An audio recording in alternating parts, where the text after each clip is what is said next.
മെക്സോണിലെ മൂന്നാമത്തെ വ്യായാമമായിട്ടുള്ള നീ റൊട്ടേഷൻ. വയസ്സായ ആളുകളിൽ കൂടുതൽ കാണപ്പെടുന്ന ഒരു പ്രശ്നമാണ് മുട്ടുംകാല് സ്റ്റിഫായിട്ട് കൂടുതൽ ഇളക്കാൻ സാധിക്കാത്ത പ്രശ്നം വരുന്നത്. അതിന് നല്ല വ്യായാമമാണിത്. രണ്ടാമതായിട്ട് കൂടുതൽ സമയം ഇരുന്ന് കൊണ്ട് ജോലി ചെയ്യുന്ന ആളുകൾക്കും ഈ മുട്ടുംകാലിൻ്റെ വേദനയ്ക്ക് ചാൻസ് കൂടുതലാണ്. മൂന്നാമതായിട്ട് കൂടുതൽ വെയിറ്റ് ഉള്ള ആളുകളെ സംബന്ധിച്ചിടത്തോളം അവരുടെ വെയിറ്റ് കൂടുതൽ ലോഡ് ചെയ്യാറുള്ളത് മുട്ടുംകാലിൻ്റെ ജോയിന്റിലാണ്. അവർക്കും ഇത് ഉപകാരപ്പെടും, കാരണം മുട്ടുകാലിന്റെ വേദന ഉണ്ടാകാതിരിക്കാൻ വേണ്ടിയിട്ട്. ഇനി നേരത്തെ തന്നെ ജോയിന്റ് സംബന്ധമായിട്ടുള്ള വേദനകൾ ഉണ്ടാകുന്ന വ്യക്തികൾക്കും ഉപയോഗിക്കാൻ പറ്റുന്ന ഒരു വ്യായാമം തന്നെയാണ്.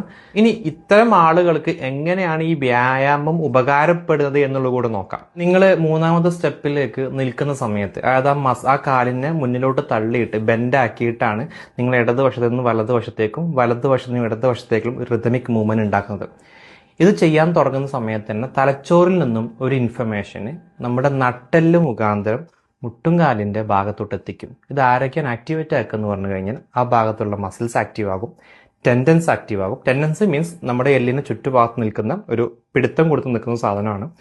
മൂന്നാമത്തേതായിട്ട് കാർട്ടിലേജസും ആക്റ്റീവ് ആകും.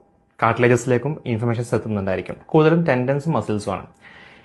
ഇവിടുന്ന് ഇവരത് മസിൽസ് ആക്റ്റീവ് ആയി, അതിന് എനർജി ആവശ്യമായിട്ട് വരുന്നുണ്ട് എന്നുള്ള ബാക്ക് സപ്പോർട്ട് വേണമെന്നുള്ള ഇൻഫർമേഷൻസ് ആർക്ക് കൊടുക്കും? തിരിച്ച് വീണ്ടും തലച്ചോറിലേക്ക് കൊടുക്കുകയാണ്. തലച്ചോറിലേക്ക് കൊടുക്കുന്നത് കൂടിയിട്ട് അവിടെയാണ് പിന്നെ സ്പ്രെഡ് ആയിട്ടുള്ള ഇൻഫർമേഷൻ കൊടുക്കല്. ഓക്കെ, ഈ ഭാഗത്തേക്കുള്ള ഓക്സിജനും എത്തണം, അവിടേക്ക് രക്തം എത്തണം, ന്യൂട്രിയൻസും എത്തണം. സോ ആ മസിൽസ് ആക്റ്റീവ് ആകാൻ വേണ്ടിയിട്ട് ഈ സാധനങ്ങൾ കൂടുതലായിട്ട് ആ ഭാഗത്തേക്ക് എത്തിക്കും. അതുകൊണ്ട് തന്നെ ഈ ഓക്സിജനും ന്യൂട്രിയൻസും എല്ലാം തന്നെ രക്തത്തിൽ നിന്നും തൊട്ടടുത്ത് നിൽക്കുന്ന സൈനോവൽ ഫ്ലൂയിഡ്, അതായത് നമ്മുടെ മുട്ടും കാലിൻ്റെ ഇടയിൽ ഒരു ഫ്ലൂയിഡ് ഉണ്ടായിരിക്കും. ഈ ഫ്ലൂയിഡിനുള്ളിലേക്ക് ന്യൂട്രിയൻസ് കൊടുത്തുകൊണ്ടേയിരിക്കും. ഈ ഫ്ലൂയിഡ് മാത്രമാണ് കാർട്ടിലേജ്, അതായത് മുട്ടുംകാലിൻ്റെ ചുറ്റുഭാഗങ്ങൾ നിൽക്കുന്ന ഒരു ലെയറുണ്ട്, കാർട്ടിലേജ് എന്ന് പറയും. ഈ ലെയറിലേക്ക് ന്യൂട്രിയൻസ് കൊടുക്കാൻ ആകെ ഉള്ള വഴി സൈനോവിയൽ ഫ്ലൂയിഡ് മാത്രമാണ്.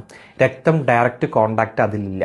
അപ്പോൾ രക്തം കൂടുതലായിട്ട് സൈനോവൽ ഫ്ലൂയിഡുമായിട്ട് കോണ്ടാക്ട് വന്നു കഴിഞ്ഞാൽ കൂടുതൽ ന്യൂട്രിയൻസ് സൈനോവൽ ഫ്ലൂയിഡിലേക്ക് കടക്കുകയും അത് കാർട്ടിലേജിലേക്ക് കൂടുതൽ ന്യൂട്രീഷൻ കൊടുത്തുകൊണ്ട് എന്തെങ്കിലും കേടുപാടുകൾ വന്നിട്ടുണ്ടെങ്കിൽ അത് റിപ്പയർ ചെയ്യുകയും ചെയ്യും. മനസ്സിലായല്ലോ? അപ്പോൾ ഇവിടെ ഈ കാർട്ടിലേജിൽ കേടുവരിക എന്നുള്ള പ്രോസസ്സാണ് നമ്മുടെ മുട്ടിന് വേദന കൂടുക അല്ലെങ്കിൽ കിരകിര സൗണ്ട് ഉണ്ടാകുക എന്നുള്ളത് പല ആൾക്കും ഫീൽ ചെയ്യാറുള്ളത്. സോ ആ ഒരു പ്രശ്നം സോൾവ് ചെയ്യാൻ വേണ്ടിയിട്ട് ഈ വ്യായാമം കൊണ്ട് സാധിക്കും എന്നാണ് ഞാൻ ചുരുക്കം പറഞ്ഞു വരുന്നത്.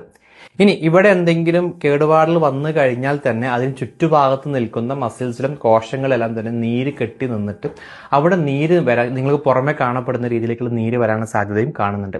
സോ ഇത്തരം റിപ്പയറുകൾ നടന്നു കഴിഞ്ഞാൽ വേസ്റ്റ് പ്രൊഡക്റ്റുകളും ലിംഫ് എന്ന് പറയുന്ന സാധനത്തിലേക്ക് കയറിയിട്ട് അത് രക്തത്തിലേക്ക് പറഞ്ഞയച്ചിട്ട് അത് പുറന്തള്ളപ്പെടുകയാണ് ചെയ്യാറുള്ളത്.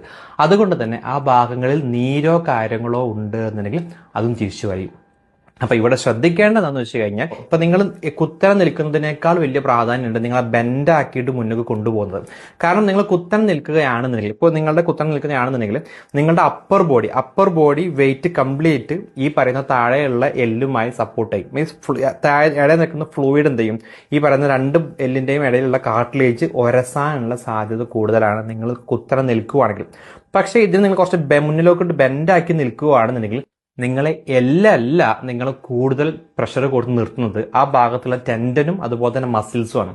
അവർ ടൈറ്റായി പിടിച്ച് നിങ്ങളെ വീഴാതെ നിർത്താൻ വേണ്ടിയിട്ടുള്ള കൂടുതൽ എനർജി അവിടെ യൂസ് ചെയ്യുന്നുണ്ട്. അതുകൊണ്ട് തന്നെ നിങ്ങൾ വീഴാതിരിക്കാൻ വേണ്ടിയിട്ടും ആ ഒരു ജോയിന്റിനെ സ്ട്രെങ്തൻ ആക്കി വെക്കാൻ വേണ്ടിയിട്ടുള്ള മസിൽസിനെ കൂടുതൽ ന്യൂട്രീഷ്യസ് ആയിട്ടുള്ള സാധനങ്ങൾ കിട്ടിക്കൊണ്ട് അവർ മാക്സിമം സ്ട്രെങ്ത് ആകും.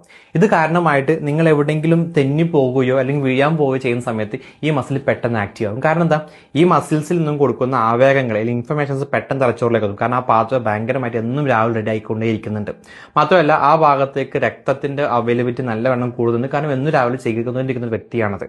അപ്പൊ ഇത്രയും ഗുണങ്ങൾ അവിടെ വരുന്നുണ്ടായിരിക്കും. ചെറിയ കാര്യത്തിലുള്ള ആ ഒരു നീ റൊട്ടേഷൻ എന്ന് പറയുന്ന ആ ഒരു പ്രോസസ്സ് എന്നുള്ളത് നിങ്ങളുടെ നരമ്പിനെ സ്പീഡാക്കുന്നുണ്ട്, നിങ്ങളുടെ മസില് വേണ്ട രീതിയിലേക്കുള്ള ന്യൂട്രീഷൻസ് കൊടുക്കുന്നുണ്ട്, നിങ്ങളുടെ ജോയിന്റിനുള്ളിലുള്ള സൈനോവിയൽ ഫ്ലൂയിഡ് ന്യൂട്രീഷൻ കിട്ടുന്നുണ്ട്, നിങ്ങളുടെ എല്ലിൻ്റെ ചുറ്റുഭാഗം നിൽക്കുന്ന കാർട്ടിലേജ് എന്ന് പറയുന്ന ആ ഒരു ഭാഗത്തിനും ന്യൂട്രീഷൻ കിട്ടുന്നുണ്ട്. ഇപ്പോൾ എല്ലാ റിപ്പയറും നടക്കുന്നുണ്ടായിരിക്കും. സോ ഇത്തരം ഉപയോഗങ്ങൾ ലഭിക്കുന്നുണ്ട് എന്ന് മനസ്സിലാക്കിക്കൊണ്ട് ആ വ്യായാമം ചെയ്യുക. നിങ്ങൾക്ക് സാധാരണ ലഭിക്കുന്നതിനേക്കാൾ ഒരു 4 മടങ്ങെങ്കിലും എഫക്റ്റ് കൂടുതൽ കിട്ടും. Definitely sure.